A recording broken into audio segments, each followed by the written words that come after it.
practice today. So, as we already said, we're going to talk to you today about how to get the best and the best from voluntary and paid work.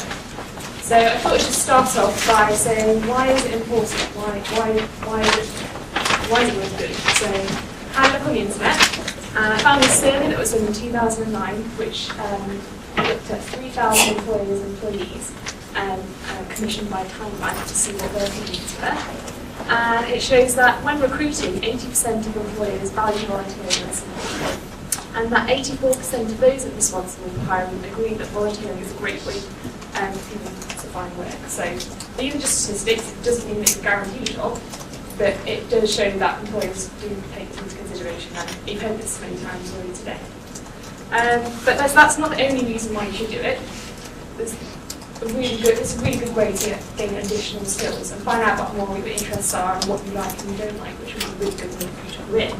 And last but not very least, it's a great way to meet new friends and have fun. I met so many people from voluntary experiences that I would never have met before, just in doing them. So definitely do it. So, how can you make it strategic? Well, there's so many opportunities out there available. You just need to research what's available in your area. If you have a certain career path in mind, perhaps look at job applications, see what they want from your career. So these ones here I've just picked out from job applications I've done in the past. These are sort of transferable skills that are quite generic for any kind of job. And they're all sort of things that you can pick up from voluntary and paid experiences, and it's just a way to demonstrate on an application to make your CV look stronger. Also think about what skills have you got at the moment, and what would you like to develop, and try and find the experience that will try and promote this. Right, so I'm just going to talk a bit about term time, and Kasia's going to talk a bit more about summer experiences that you can get. So when I first started university, I got really involved in student societies. So I was a member of Conservation Volunteers, which was a local student-run organisation, which was looking to improve local green areas around Leeds. So that's a habitat management side. But I got really involved in the committee side of it as well, so I've got a lot out of it as well. And I helped to set up the first campus bird watch as a part of the university's biodiversity action plan. So it's just things like that you can really get involved just by being part of these societies. We also got funding to improve the biodiversity of our local region. So we built a pond platform, created a pond, and done some surveys around there as well. I also was a part of another volunteering society where I took children who had siblings with difficulties out for monthly day trips. That was a really good way to get experience of project management. I had to do so much work for it, looking at how to promote volunteers, trying to get the best deals for everyone. It was a really good experience. But in the last couple of years, I thought I'd be a bit more strategic and started to volunteer with some conservation NGOs. So over the last year, I've been volunteering with Yorkshire Wildlife Trust, improving water bowl habitats, and also did a bit of water bowl surveying as well, which is a really good experience. National Trust actually managed to do this as a module for my master's course, so that's quite a good thing to think about as well. I know some courses do, if you can choose modules which are volunteering based, so that might be quite a good way to sort of improve your CV and get a module. And I also volunteered with the RSPB on habitat management and surveys, so I wanted to gain some more field work experience. And that was a really good insight into how they improved nature reserves. And obviously, I'm here today with the British Ecological Society. I've been really heavily involved in the last 2 years, and helped organise the Grace Conference, which has been really good leadership skills and helping all these guys organise it. So it's a really good experience. So yeah, sign up for the fellowship scheme. As Helen said before, actually, when I was a master's student, I did my master's dissertation at Centre for Ecology and Hydrology, and I heard about this national pollinator scheme that they had running. It was the first pilot scheme they were going to do, and I just thought that sounded like a really good opportunity to get involved in citizen science projects and outreach. So I went and spoke to Helen about it, and I went along for the day. It's a really great experience. And I got to write a blog afterwards about the experience, which is a really good way to sort of improve my communication skills, so it's a really good experience. I've also done some voluntary experience abroad, but I'm going to let Kasia talk a bit more about that later. So, my tips for you is, what skills do you want to develop from this? Have a think about, well, how much time can you commit to it? My voluntary experiences I did maybe once a week or with friends, so it was doable, and it was mostly in local areas. So again, costs, it wasn't too much. Costs are a big thing, I guess, to think about as well. Some conservation NGOs do actually have a budget to reimburse expenses for students, so have a think about that, ask about it. They're not always advertised, as I just said. These are true paid work experiences, and it's already been said quite a lot today. So if you find something you think sounds really interesting, just go ahead and contact them, email them, or phone them, or even better, try and arrange a visit, and talk about what sort of skills you want to get out of it and what they sort of expect from you as well, so that you both are clear about what you want. So yes, be proactive. And so Kasia's just going to talk about some experience. Yeah, I'll just use examples from my own volunteering experience during summer and summer breaks, and also after I graduated. To illustrate some points about how you can use such time to enhance your CV and pick up some valuable skills. So my experience is going to be really divided into three things. It'll be tropical experience, I'm interested in tropical conservation. There will be research assistance on projects in Scotland and Poland, so like locally. And then thirdly, policy-related research. I spent 3 months at the EU Parliament last year, and I'll talk about this in a second. So let's take the first one, tropical experience. Why would you ever want to do it? Well, first of all, it may be one of the most fun experiences you're going to have while studying. And then secondly, if you're considering any kind of work in the tropics, for example, a PhD or working for a conservation NGO, then having experience of this kind will give you a great advantage, because you'll be able to demonstrate that you can deal with the difficulties of living in remote and basic conditions. So I did 2 types of tropical research stuff. First, I went to Honduras with Operation Garcia as a paying volunteer, which is the long one, for a biodiversity research expedition. And I went straight after my first year. And the things I'll point out about those paying volunteer experiences is that, well, obviously it's quite expensive, because that's how they fund the whole project. But if you go about it strategically, if you think about this ahead of time, then you can actually use this opportunity to pick up some fundraising skills. And God, they're important in an ecologist's life. I still have to learn them a little bit more. The really good thing about this project is that they're actual research projects, and you are contributing to gathering valuable data. So that in itself can be quite satisfying. But it also means that there are experts out there from which you can pick up specific skills. So if you go with a focused mindset, for example, wanting to learn how to survey birds or reptiles or bats, or for example how conservation and sustainable development projects are being built up, and you focus on that one area, then after 4 or 6 weeks that you spend in that place, you can actually come out with pretty solid skills. You can actually say, yes, I can survey birds, yes, I can survey reptiles. And if you do just bits and bobs, that you'll get a good overview of those skills, but probably not something that you can take on very much to other places. And one thing I should mention as well is that those paying volunteering projects can sometimes be really good value for those that want to learn to dive. So if there are any marine biologists, that can be actually quite a good deal, because learning to dive is expensive. One thing that we need to point out is that before you commit to a project like this, you really need to do your research on the organisation that you want to go with, because there's so many out there that many of them do quite a good job and generally do help conservation. However, there are also those that you'll find out that they actually do more harm than good, and you really don't want to get stuck yourself in one of those, because that will be wasting your money and time, and you'll feel generally disappointed. Another way of getting your foot into getting triple experience is to go with TPA, and Helen mentioned it before. This is a course. I went after I graduated, after my fourth year, to Borneo. And it is a course rather than a project, so you're not actually contributing to any research.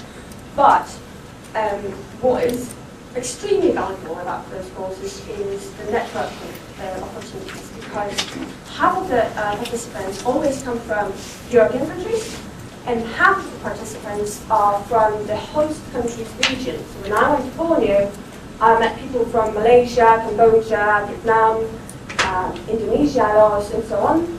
And I've got friends in all those places and ready to collaborate with me, so that's pretty brilliant. And it is a really good value for money. It's a lot cheaper than any of those training volunteer programs. Also a little bit more competitive, but next one. Volunteering as a research assistant on projects in Europe, which tends to be a lot less expensive. I picked up two of my experiences. First, I went as a field research assistant. I was checking nest boxes with the beetles for the presence of eggs around banks of Loch Lomond.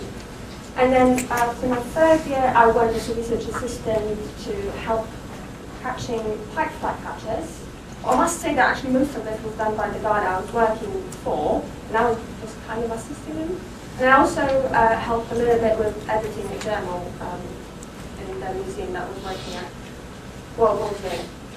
But the reason I picked those two is that, they may look a lot on my CV. They show that I was probably proactive in seeking extracurricular field experience. But actually, have I learned much from them?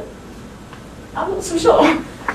I still actually don't do proper bird studies. I'm not a good ornithologist. And I feel that if I hadn't been just so focused on getting any field experience, because I thought that my course wasn't giving me that, and focused a lot more on what skills I can get from those particular volunteering experiences, then I'll probably take away a lot more. So they're not, I'm not saying they're bad. It was good doing them, but I probably could have spent this time more profitably. So my advice to you is really do make sure that before you commit to an internship or a volunteering position, you ask what sort of tasks will you be required to do, and judge whether they will be actually giving you some valuable skills. So that way it's profitable both to you and to them. Again, try to approach people directly. I learned lots and lots of emails. And it wasn't until I started to pick up the phone that after my third year, I actually started to get responses. Because I didn't even get responses to my emails. So most of these responses were negative, but at least straight away. And some of them were positive. So that you can cap your search time for internship massively. And of course, be proactive, because most of these positions don't exist until you ask about them. And then the third type of experience I had was that internship. I was assisting a member of the EU Parliament in Brussels. And I was just quite lucky. I learned by word of mouth that Ecological was looking for an intern. I applied and I got it. And he learned that I had interest in environmental matters, so he sent me to any and all of environmental meetings. So the climate change, biodiversity laws, fisheries, pesticides, a lot of agriculture and biodiversity, you name it. I was probably there writing a report away from him. And this was a fantastic learning experience, not only because it is a little bit like university on drugs, like you do still go to sort of lectures, but the lectures by some of them are pretty not that good, but some of them are really absolutely leading thinkers on a vast array of topics. So you can still continue learning, but also these things are being put together and starting to get an understanding of how science and policy act. You hear a lot about their interaction, but you can actually see it as it happens. You can see where NGOs and scientists get a chance to put their arguments forward, trying to influence the decision makers. So it really helps you get that bigger picture. And also it gives you that insider knowledge of how EU works in general, how the power between the three EU institutions, so Parliament, Council, and Commission. There's this shifting power between them, and it really explains a lot of the decisions that are being made and why they're made one way and not the other. So it's really valuable, not only for you if you want to be an ecologist to actually influence policy, but also as a citizen in general, and I'm pretty sure that will be valuable in a lot of other jobs as well. Right, the problem with the EU Parliament is that the internships vary hugely. Like, it's so badly dependent on who you're doing it with. And equally, there's no single way of getting an internship. There is no official single channel. So one way of doing it, if you wanted to get an internship like this, you can either target an MP that you're actually interested in and write to him probably a lot before people actually respond. Another way you can do it is there are Facebook groups of the current interns, and there are always a few hundred in the Parliament at any one time. And you can try to you can ask them to invite you to the group, and then ask people individually how they got around getting the internship. Because some MEPs will want to have a competition, some will want like an official application, but it's not set in stone in any way. So that's one. Also, there's something called Blue Book for the EU Commission. Those internships tend to be a little bit more hands-on and a little bit more structured, but also, from what I understand, more competitive. So perhaps this is an opportunity for a little bit later on, perhaps something for graduate studies. But it's worth keeping that one in mind. It's a bit more of an official channel for getting internships. So, yes, in conclusion, when you're doing volunteering experience, make sure that you're gaining new skills, but also making friends and having fun. But when you do it, remember to be strategic and making the best of your time. And on this slide, we've put together a few sources to sort of kickstart your search for volunteering and internship options. I just wanted to point out a few things. So for the tropics, I'm saying the tropics, but if you're thinking like Siberia or desert, just substitute the places. It's pretty much the same options, just maybe a bit fewer. But yeah, student expeditions. I didn't do one, but if you can put together a student expedition, then you would have demonstrated that you've got planning skills, logistics, grant proposal writing, research proposal writing, then you have to report all that stuff. You have to liaise with some partners in the country where you want to go. So you've got, and project management as well. So you've got a host of skills to demonstrate if you can pull off a good expedition once you're a student. It can be a really good experience. Also a couple of the books that you can start your search with. For policy, I just did the EU Parliament so far, but there are other options. There are UK think tanks, there are EU think tanks, and also something you might not have thought about, a lot of NGOs do have a dedicated section that is devoted to liaising and lobbying the policymakers either in the UK Parliament or in the EU Parliament Brussels. And they quite often take on interns. For example, RSPB has got an internship on a continual basis, I'm afraid on paid one, but that can be one way to get into policy. And research experience, I would point out to start with your own department. That's probably the easiest thing, and people can just send you out to others if they haven't got anything going. We've only got some sort of network to start with. Yeah, just ask them, you have a certain area of information in research experience, just go and ask them if it's in charge and then have an actual meeting with them. People don't just communication, I guess Tom's talked about this quite a lot already.